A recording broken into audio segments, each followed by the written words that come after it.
قارون کے خزانے کے متعلق آپ نے تاریخی حکایات اور محاوروں میں تو سنا ہوگا۔ یہ وہی شخص ہے جس کے ذکر اللہ تعالیٰ نے قرآن مجید میں نشان عبرت کے طور پر کیا ہے۔ قارون کا قصہ بنی اسرائیل اور اسلامی دونوں طرح کی روایتوں میں ملتا ہے۔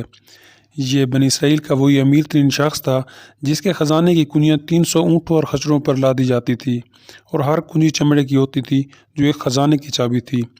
تاریخ انسانی میں شاید قارون سے دولت و شہرت شاید کسی کو عطا کی گئی ہو۔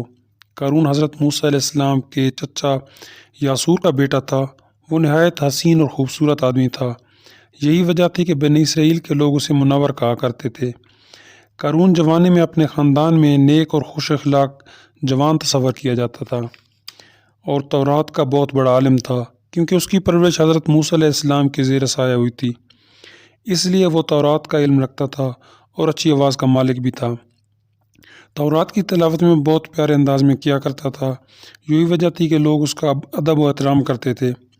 قارون ابتدا میں موسیٰ علیہ السلام پر ایمان لے آیا اور جب بنی اسرائیل کو قبطیوں کی غلامی سے نجات ملی تو وہ مصر چھوڑ کر سرزمین موعود کی طرف ہجرت کر آیا۔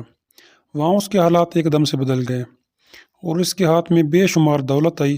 دیکھتے ہی دیکھتے وہ قوم کا امیر ترین شخص بن گیا، جس کا ذکر اللہ تعالیٰ نے قرآن مجید میں کچھ یوں کیا ہے: بے شک قارون موسیٰ علیہ السلام کی قوم میں سے تھا، پھر اس نے قوم پر زیادتی کی اور ہم نے اسے اتنے خزانے دیے جن کی کنجیاں اٹھانا ایک طاقتور جماعت پر بھاری تھا۔ ایک جگہ فرمایا جب اسے اس قوم نے کہا کہ اتراؤ نہیں، بے شک اللہ اترانے والوں کو پسند نہیں کرتا، اور جو مال تجھے اللہ تعالیٰ نے دیا ہے اس میں سے آخرت کی زندگی بناؤ اور احسان کرو جیسا کہ اللہ تعالیٰ نے تجھ پر احسان کیا، اور زمین میں فساد نہ کرو، بے شک اللہ فسادیوں کو پسند نہیں کرتا۔ جب زکوٰۃ کا حکم نازل ہوا اور موسیٰ علیہ السلام زکوٰۃ کا عہد لیا کہ اپنے مال میں سے 1000واں حصہ زکوٰۃ کے لیے دے گا، جب اس نے اپنے مال کا حساب لکھا تو بہت بڑی رقم زکوٰۃ کی نکلی، لہٰذا اس کے دل میں حرص اور لالچ پیدا ہو گئی۔ وہ زکوٰۃ کا منکر ہو گیا۔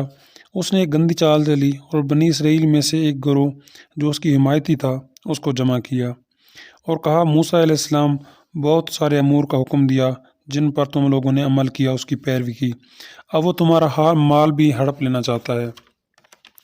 اور بولا: ایک فحش عورت کو لے آؤ جسے چند پیسے دے کر موسیٰ علیہ السلام کو بد کردار ثابت کیا جا سکے۔ قارون نے اپنی قوم کے بہت سارے لوگوں کو جمع کیا اور موسیٰ علیہ السلام سے پوچھا کہ زنا کی کیا سزا ہے؟ موسیٰ علیہ السلام نے فرمایا: جو شخص زنا کرتا ہے حالانکہ وہ اس کی اپنی بیوی ہو تو اسے سنسار کیا جائے یہاں تک کہ وہ مر جائے۔ قارون نے پوچھا: موسیٰ، اگر یہ کام آپ کرو تو آپ کے لیے بھی یہی سزا ہوگی؟ تو موسیٰ علیہ السلام بولے: جی، اگر حتیٰ کہ میں بھی یہ کام کروں تو مجھے بھی سنسار کیا جائے۔ قارون نے کہا: بنی اسرائیل کے لوگ یہ گمان کرتے ہیں آپ نے ایک فحش عورت کے ساتھ زنا کیا ہے۔ تو حضرت موسیٰ علیہ السلام نے فرمایا: اس عورت کو میرے سامنے لاؤ۔ لہٰذا وہ عورت بلائی گئی تو موسیٰ علیہ السلام نے اس عورت سے مخاطب ہو کر کہا: اے عورت، اللہ عز و جل کی قسم جس نے بنی اسرائیل کے لیے دریا کو پھاڑ دیا اور خیر و عافیت سے دریا پار کروا کر فرعون سے نجات دی، سچ کہہ دے واقعہ کیا ہے؟ حضرت موسیٰ علیہ السلام کے جلال سے عورت سہم کر کانپنے لگی اور اس نے مجمع عام میں صاف صاف کہہ دیا کہ اے اللہ کے نبی، مجھے کثیر دولت دے کر قارون نے آپ پر بہتان لگانے کے لیے آمادہ کیا تھا۔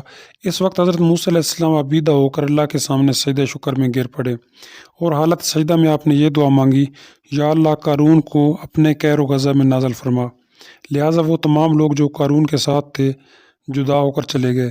تو موسیٰ علیہ السلام نے اللہ کے حکم سے زمین کو حکم دیا کہ زمین پھٹ پڑی۔ قارون اور اس کے پیروکار اس میں دسنے لگے۔ دیکھتے ہی دیکھتے قارون، اس کے پیروکار اور اس کا خزانہ زمین میں دس گیا۔ جب یہ زمین میں نابود ہو گئے تو زمین کا شگاف دوبارہ سے بند ہو گیا۔ قارون کی اس دولت کے متعلق بہت سی حکایات اور تاریخی مقامات پر نقل کی گئی ہے، اور تا قیامت تک قارون اور اس کے خزانے کو اللہ تعالیٰ نے انسانیت کے لیے نشان عبرت بنایا۔